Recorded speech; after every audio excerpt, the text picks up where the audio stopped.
নমস্কাৰ পুনৰ এটা নতুন ভিডিঅ'লৈ আপোনালোক সকলোকে স্বাগতম জনাইছোঁ। আজিৰ ভিডিঅ'ত আপোনালোকৰ ইনফোচিছৰ নতুন জব নটিফিকেশ্যনৰ বিষয়ে জনাম। ইয়াত টোটেল 5432টা পোষ্ট আছে। যদি আপোনালোকে এই ভিডিঅ'টো প্ৰথমবাৰ চাই আছে তেনেহ'লে চেনেলটো ছাবস্ক্ৰাইব কৰিব নাপাহৰিব। লগতে আমাৰ এটা টেলিগ্ৰাম গ্ৰুপ আছে, তাৰ লিংক মই ডেছক্ৰিপশ্যনত দি দিম, তাত গৈ আপোনালোকে জইন হৈ ল'ব।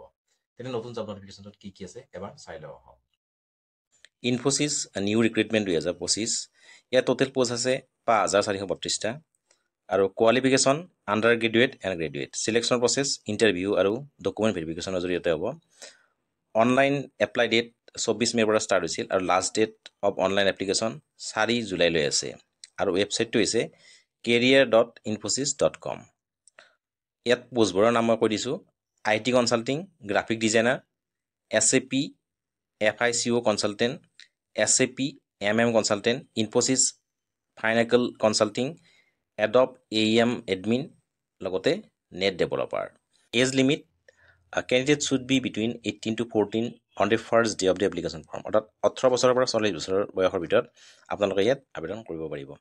Education qualification candidate should be passed as per notification and specific post. Candidate minimum passed undergraduate and graduate and as per post or equivalent examination from a board or university recognized by central or state government। অৰ্থাৎ আপোনালোকে যে higher secondary pass কৰিছে অথবা graduation complete কৰিছে তেনেহ'লে ইয়াত আপোনালোকে আবেদন কৰিব পাৰিব। পে স্কেল ইয়াত আপোনালোকে 45,000 টকাৰ পৰা 71,000 টকালৈকে প্ৰত্যেক মাহে দৰমহা লাভ কৰিব। কিমান লাভ কৰিব? 45,000 টকাৰ পৰা 71,000 টকালৈকে প্ৰত্যেক মাহে দৰমহা লাভ কৰিব। চিলেকশ্যন প্ৰচেছটো জনাই দিছোঁ, ইণ্টাৰভিউ আৰু ডকুমেণ্টেশ্যনৰ জৰিয়তে হ'ব।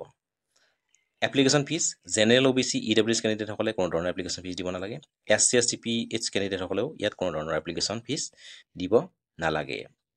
ইয়াৰ অনলাইনটো ষ্টাৰ্ট হৈছিল 24 মে 2025 আৰু last date for submission of online application 4 July 2025। 4 জুলাইলৈ আপোনালোকে ইয়াত অনলাইন আবেদন কৰিব পাৰিব। এপ্লিকেশ্যন মোডটো অনলি অনলাইন, আপোনালোকে অনলাইনহে আবেদন কৰিব পাৰিব। ইয়াত আপোনালোকে কোনো ধৰণৰ এপ্লিকেশ্যন ফিজ দিব নালাগে। জেনেৰেল OBC EWS কেণ্ডিডেটসকলেও কোনো ধৰণৰ এপ্লিকেশ্যন ফিজ দিব নালাগে।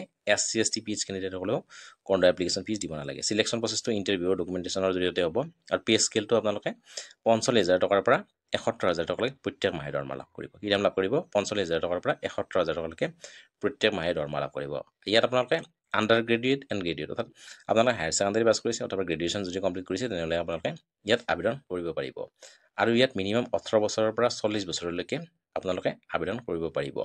পোষ্টবিলাকৰ নাম মই পুনৰ কৈ দিছোঁ: IT consulting, graphic designer, SAP FICO consultant, SAP MM consultant, Infosys financial consulting, Adobe AEM admin, লগতে নেট ডেভেলপাৰ। ৱেবছাইটটো হৈছে career.infosys.com। ইয়াত গৈ আপোনালোকে আবেদন কৰিব পাৰিব। অনলাইনটো ষ্টাৰ্ট হৈছিল 24 মে 2025 আৰু লাষ্ট ডেট হৈছে অনলাইন এপ্লিকেশ্যন কৰাৰ 4 জুলাই 2025। যিসকলে ইয়াত আবেদন কৰিব বিচাৰে অতি সোনকালে আবেদন কৰিব পাৰে। আজিলৈ ইমানেই, ধন্যবাদ।